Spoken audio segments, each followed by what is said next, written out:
Teri Williams, COO, president of One United Bank. We're talking SVB, but we're not really talking about the Silicon Valley crash. I want to get into a little more, and I know Omi wants to get in as well.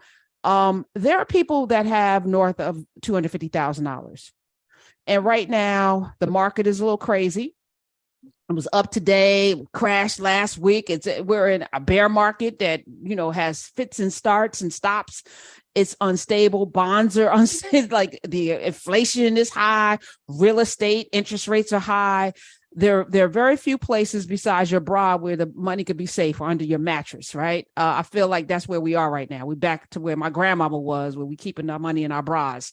So yeah, I'm actually a D cup, but I wear a G cup for the money that I keep in my bra. Don't try it though. Don't try it. I know Kung Fu. That said, Teri Williams, if people are putting large sums of money, as we saw with SVP, somebody was like $4 million in an account for what? Why would someone do that? Talk about the kinds of ways, because I want people to aspire, as well. Like what do we do with those large sums of money? Yeah. No, that's a great question. So, one of the benefits that banks provide is that your money is safe, that you don't have to worry about, whether the stock market's up or down, today, that money is available. And, a lot of times that money, the money people have in banks is for a purpose. It could be saving to buy a house. It could be, and by the way, even though mortgage rates are higher, they actually are not high in comparison to historic highs. So I do want to say that, 6-7%, they used to be, some of us remember when it was 13%, when it was 21%. Those were just ridiculously high mortgage rates at the time. So they're much higher than they were, but they're still not high in comparison to history. But I say that to say that, the benefit of banks, and a lot of people had this money in the account of SVP because they used it to borrow against. They also had a loan from SVB, and SVP may have required them to keep a certain amount of deposit in the bank, or they were using it because they were investing it in technology, and so they needed that money to be available, and they didn't want to take the risk of the market going down today or. So, banks are safe. It's a safe place to put your money. And that is still the case today. Yeah, I think another thing I'll just add to that, because it was startups, right? And it was Silicon Valley. They were when you, let's say, go through Techstars, you're going to get an investment. Well, Techstars uses Silicon Valley Bank. So you would have to, depending on the size of that investment, sometimes just at $250K. Y Combinator is another example. Like they're having their startups that come through them also bank with Silicon Valley Bank. And so as they raise more rounds of funding, so they're raising a $3 million round, a $4 million round, like I said, Roblox was one of the companies that was in there, right? So if they're on their series, D, you know what I mean? There's no telling how much money they're raising, and all that money going into Silicon Valley Bank because of the idea of their risk tolerance for startups.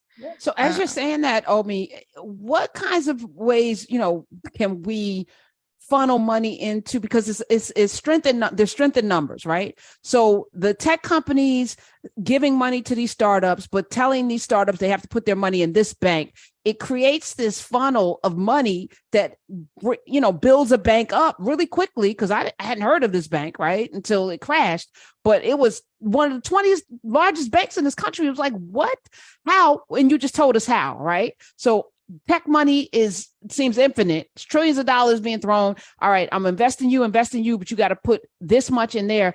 Is there a model, both of you actually, that would funnel money into, say, a One United that would help our community the same way? Well, I wouldn't ask Ms. Williams around risk tolerance, because I also think because they were so uniquely positioned in the startup community that it was more favorable for people maybe to put their money there because they had a different level of risk tolerance. What do you think will happen now? I'm curious too. So to kind of add to Karen's question, I'm curious around like, will banks consider like to go like, hey, way more conservative? Or is it kind of like a, hey, we told y'all to be more conservative? You know, is it like a, see, this is why we don't do that? Like, what do you think? Like, what do you think, but what's happening among the banker community? I'm curious, in conversations about this. Yeah. So there's no question there's going to be a little more conservatism that's happening in banking because of this. Anybody that says something different isn't telling you the truth. There's definitely going to be more conservatism, because this, for lack of better terms, sort of blew up. And I do think that what it's clear is that there's a need for conservatism, but there's also a need for investing in startups and providing banking services to the startup community. Maybe it needs to be spread over more banks and not, sort of concentrated in one. Maybe those startups need to, when they get those investments from the various VCs, they then need to take that cash and spread it over more banks than just keeping it in one. There will be a new, one of the things about banking, people always say, well, how does this keep happening? Why does it keep happening that banks have this? And the reality is that the same thing doesn't keep happening. Different things happen. So in this case, this was a particular thing that I will say won't happen again, because people will come up with solutions to this. And the solutions will be to diversify your deposit base, because that concentration meant that somebody could just with their phone or on their computer, they lost $42 billion in deposits in one day. 42 billion.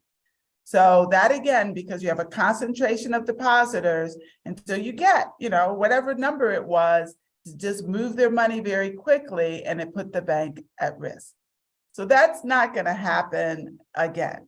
But at the same time, what we do want the financial community and banks to provide services to startups. That's how, we get inventions and new ways of doing things. And, some of the businesses that were with SVB were outstanding businesses. I mean, some of them were, past the startup stage. I mean, they were rolling.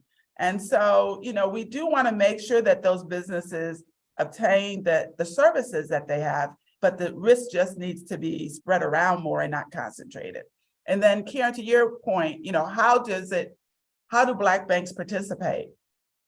And we're finding a lot of companies, again, since George Floyd, since, the pandemic, a lot of corporations are putting deposits in One United Bank and other Black banks.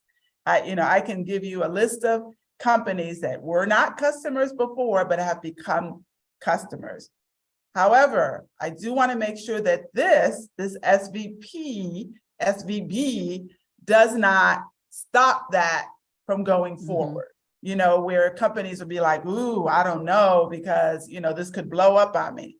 Because our deposits are FDIC insured, and they do, our corporate deposits do help us do, what we need to do for our community. So, a lot of the Black banks, we looking around and say, okay, don't look at us sideways because this happened, because this wasn't us, Right. This is our problem. And, continue to support us, because we need, those big dollars in order to do what we do for our community.